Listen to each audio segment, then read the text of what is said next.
విజయవాడకు 2 సార్లు ఎంపీగా పనిచేసి గత ఎన్నికలకు ముందు వైసీపీలో చేరి ఎంపీగా ఓడిపోయిన కేశినేని నాని ఆ తర్వాత రాజకీయాలకు గుడ్ బై చెబుతున్నట్టు ప్రకటించారు. ఆ తర్వాత కూడా రాజకీయ నేతల్ని కలుస్తున్నా తిరిగి రాజకీయాల్లోకి ఎంట్రీ ఇచ్చే అవకాశం లేదని చెప్తూ వస్తున్నారు. కానీ తాజాగా సోదరుడు ఎంపీ కేశినేని చిన్నితో జరుగుతోన్న పోరులో సీఎం చంద్రబాబు సహకారం అడిగినా ఫలితం లేకపోవడంతో కేశినేని రూటు మార్చారు. విజయవాడలో తాజాగా చోటు చేసుకున్న rowdy sheeter Sai Krishna lockup death తీవ్ర సంచలనం రేపుతోంది.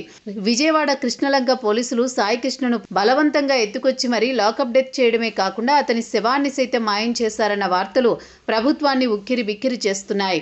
ఈ నేపథ్యంలో ప్రభుత్వం సాయి కృష్ణ చావుకు కారణమైన కృష్ణలంక సీఐ నాగరాజుపై సస్పెన్షన్ వేటు వేయడమే కాకుండా తూర్పు గోదావరి జిల్లా ఎస్పీ నరసింహ కిషోర్ ఆధ్వర్యంలో కేసు విచారణకు సైతం ఆదేశించింది.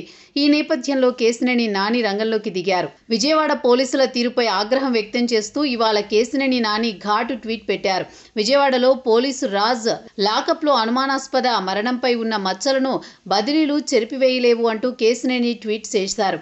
సర్కిల్ ఇన్స్పెక్టర్ నాగరాజును విజయవాడకు బదిలీ చేయడమో మామూలు కప్పిపుచ్చుకునే చర్య అని, గడే సాయి కృష్ణ నేరస్తుడే కావచ్చు కానీ శిక్షను పోలీస్ స్టేషన్లో కాకుండా కోర్టులే నిర్ణయించాలని రాజ్యాంగం నిర్దేశించిందని గుర్తు చేశారు. మే 9 నుంచి 35 రోజులకు పైగా అక్రమ నిర్బంధంలో ఉంచడం వల్లే కస్టడీలో మరణం సంభవించిందని కుటుంబ సభ్యులు ఆరోపిస్తున్నారని, కస్టడీ కాదని పోలీసులు ఖండిస్తున్నారని కేశినేని తెలిపారు.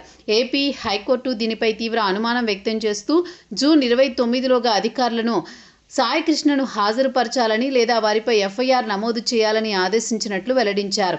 ఎన్టీఆర్ జిల్లా సిపి ఎస్వి రాజశేఖర్ బాబు ఆధ్వర్యంలో తక్షణమే జవాబుదారీతనం అవసరమని తెలిపారు. పారదర్శకమైన న్యాయ విచారణ, జాతీయ మానవ హక్కుల కమిషన్ జోక్యం జరిగే వరకు సిపి రాజశేఖర్ బాబును తక్షణమే సస్పెండ్ చేయాలని, సాయి కృష్ణను హాజరుపరచాలని లేదా ఏం జరిగిందో వివరించాలన్నారు.